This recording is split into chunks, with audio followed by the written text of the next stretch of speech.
Picture this. You finally found the perfect buyer for your car. I mean, they are standing right in front of you, cash in hand, totally ready to make a deal. But when you go to your filing cabinet to grab the paperwork, your stomach just drops. The title is completely gone. Suddenly, which should have been a super simple sale, turns into a massive legal and financial headache. So that begs the question, can you legally sell a car you technically can't prove you own? Well, the short answer is absolutely not. Without that crucial piece of paper, your vehicle is essentially frozen in a state of legal paralysis. You can't sell it, you can't transfer it to someone else, and if you're moving, you definitely can't register it in a new state. It's a completely startling situation, and honestly, it catches countless vehicle owners completely off guard every single year. But hey, don't panic. Welcome to This Explainer. I'm your host, and I'm going to be your enthusiastic guide as we figure out exactly how to fix this situation. If you're a complete novice and you're currently staring down what feels like a bureaucratic nightmare, take a deep breath. This Explainer is your ultimate tool to completely demystify the Alaska DMV process. We're going to break down every single requirement so that replacing your lost car title goes from feeling like an overwhelming legal puzzle to a really straightforward, totally manageable checklist. All right, here is our roadmap for today. 1. The power of your title. 2. Steps to replace your title. 3. Where to submit your application. 4. Avoiding common DMV pitfalls. 5. Solving complex title problems. And 6. Final tips and disclaimer. Section 1. The power of your title. So let's get right to it. A missing title acts as the ultimate legal roadblock. In the jurisdiction of Alaska, a vehicle title isn't just a receipt. It serves as the primary legal instrument proving that you actually own that motor vehicle. Until you secure a replacement or a duplicate title, state mandates strictly prohibit any lawful transaction, sale, or transfer of ownership. It is, literally, the absolute foundation of your legal rights to that vehicle. Now, here is a really interesting detail that might actually save some of you a lot of stress. The Alaska DMV doesn't actually issue titles for everything. Standard road vehicles, your cars, trucks, vans, buses, motorcycles, and trailers, those absolutely require a title. But if you're freaking out because you lost the paperwork for your four-wheeler or your snow machine, you can breathe a huge sigh of relief. The state governs off-highway vehicles under registration-only guidelines. They are completely excluded from the duplicate title process because, well, the DMV never even issued a title for them in the first place. Section 2. Steps to replace your title. Okay, let's talk paperwork because people mix this up all the time. A lot of folks grab Form 812 thinking they need a new title, but actually, scratch that. Form 812 is strictly for transferring ownership or changing names. If you've lost your title, Form 809 is your primary target. It is officially called the Affidavit of Lost, Stolen, or Destroyed Title. This specific form is the golden key that unlocks the entire replacement process. By following these 4 straightforward steps, you can confidently navigate the whole replacement procedure. First up, you've got to clear any active liens. If a bank or a lender is still listed on your vehicle's record, the DMV will straight up reject your application. Only the primary lien holder can request the duplicate, unless, of course, you provide a formal lien release. Second, complete that Form 89. The DMV highly recommends typing this in capital letters using PDF software, but if you have to do it by hand, you must use blue or black ink only. Third, and this is absolutely crucial, do not sign it yet. You have to sign it in the physical presence of a notary public or an authorized DMV employee. And finally, step 4, you just pay the fee. Speaking of that fee, you might be bracing yourself for a hefty bill, but get this, it is only $15. Honestly, this incredibly low standard fee should relieve a ton of anxiety. It really proves that while the legal process might feel a bit overwhelming, the actual financial cost in Alaska is basically the price of a decent hamburger. You can usually pay this with cash, check, money order, or credit or debit card. Just keep in mind that card transactions do carry a tiny 3% convenience fee. Section 3. Where to submit your application. So, where do you actually put this paperwork?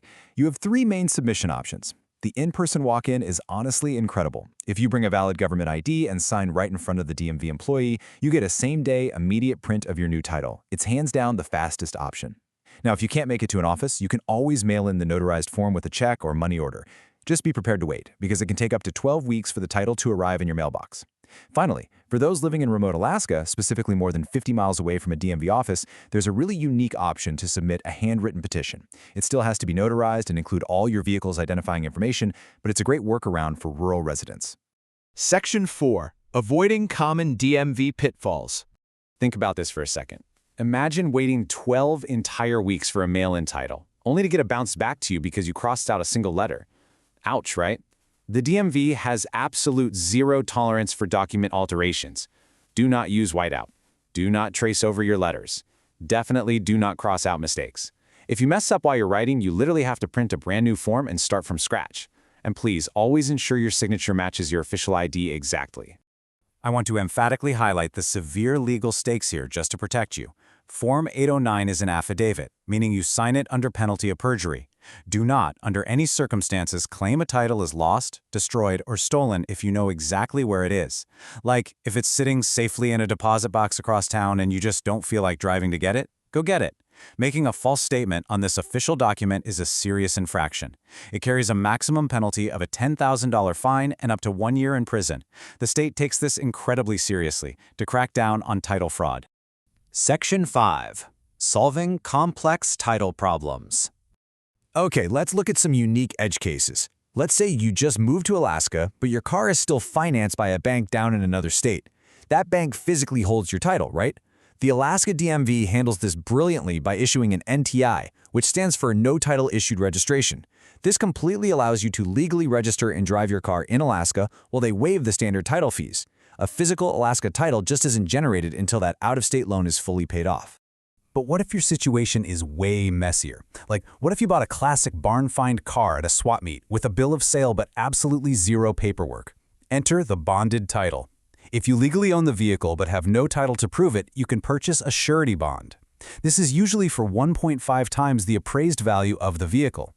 The DMV will then issue you a title that is specifically branded as bonded. Here's the cool part. If no one can test your ownership for 3 years, that brand automatically drops off, leaving you with a standard, perfectly clean title. It's an amazing legal pathway to legitimate ownership for what seem like lost-cause vehicles. And if you're dealing with an out-of-state situation, there is a fascinating legal workaround provided by specialized agencies like Shelby & Sons. See, more than a dozen states simply refuse to issue consumer bonded titles. To bypass this massive headache, companies will actually help out-of-state owners form a Montana LLC. Because Montana allows non-residents to get bonded titles through an LLC, you can legally title the vehicle there. For vehicles that are model year 2015 or older, the required VIN inspection can even be done remotely right in your home state. It generally involves a $600 processing fee plus the bond and state fees, but man, it's a massive lifesaver when your local DMV flat out rejects you. Section 6. Final tips and disclaimer. As we wrap this up, there are a few details you absolutely have to keep in mind, especially before selling your newly titled car. This stuff is heavily regulated by the National Highway Traffic Safety Administration. If your car is a 2011 model year or newer and you are transferring it between the years 2021 and 2030, you must record the exact odometer mileage directly on the reverse side of that duplicate title when you sell it. Listen to me, never, ever guess your mileage. Once that number hits the state database, making corrections is nearly impossible, and it can severely impact the legal standing of your vehicle's entire history. Just go check the dashboard and write the exact number down. Now, just to be totally clear, while this explainer empowers you with a complete breakdown of the steps, the rules, and the workarounds, the whole bureaucratic landscape can and does shift. State laws, exact fees, and processing times get updated all the time. You must always double-check current regulations with official state resources, or speak to a qualified legal advisor before taking any action. Well, there you have it. We've gone from the sheer panic of a missing document to a really clear, highly actionable checklist. Whether you're walking into an Alaska DMV for a same-day print, sealing up Form 89 for the mail, or exploring a bonded title for a cool vintage barn find, the power to legally reclaim your vehicle is entirely in your hands. So knowing exactly what it takes, what's stopping you from securing your vehicle's paperwork today?